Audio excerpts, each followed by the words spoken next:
تأملوا أحبابي في الله، قالوا في سورة البقرة: قالوا سبحانك لا علم لنا إلا ما علمتنا إنك أنت العليم الحكيم.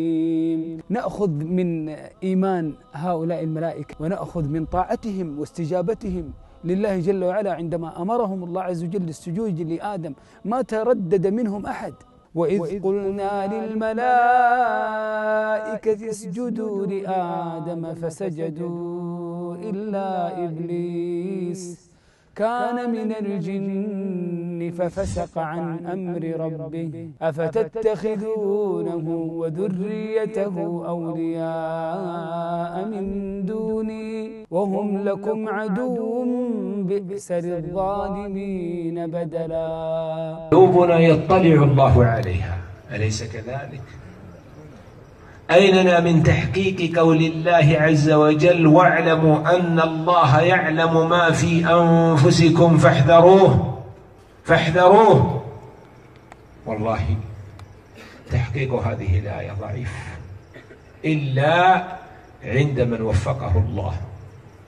أيننا من استشعار الملائكة الذين يكتبون: إن عليكم لحافظين كراما كاتبين يعلمون ما تفعلون ما يلفظ من قول إلا لديه رقيب عتيد. كم من كلمة أخرجتها من فمك لم تفكر في عواقبها ولم تنظر إلى حكم الله فيها قبل أن تتكلم بها. ونحن كلنا كذلك، نخطئ ألسنتنا لم نتبع فيها القاعدة الذهبية: من كان يؤمن بالله واليوم الآخر فليقل خيرا أو ليصمت. وبالتالي نخشى على أنفسنا أن يصيبنا الله بعقوبات بسبب ذنوبنا ومعاصينا، بسبب إفلاتنا لألسنتنا. أسأل الله أن يعفو عني وعنكم. اللهم اعف عنا جميعا، اللهم اعف عنا جميعا، اللهم اعف عنا جميعا.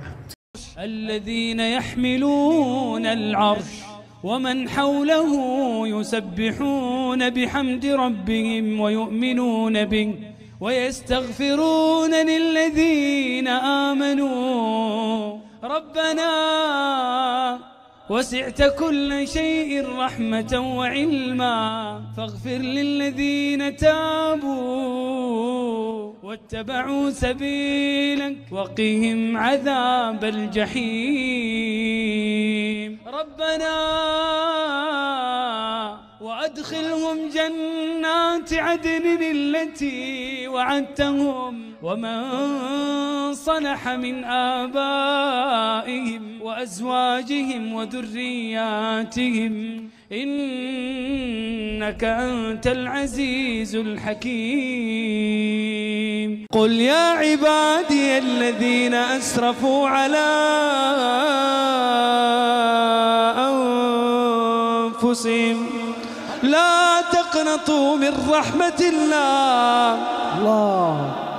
لا تقنطوا من رحمة الله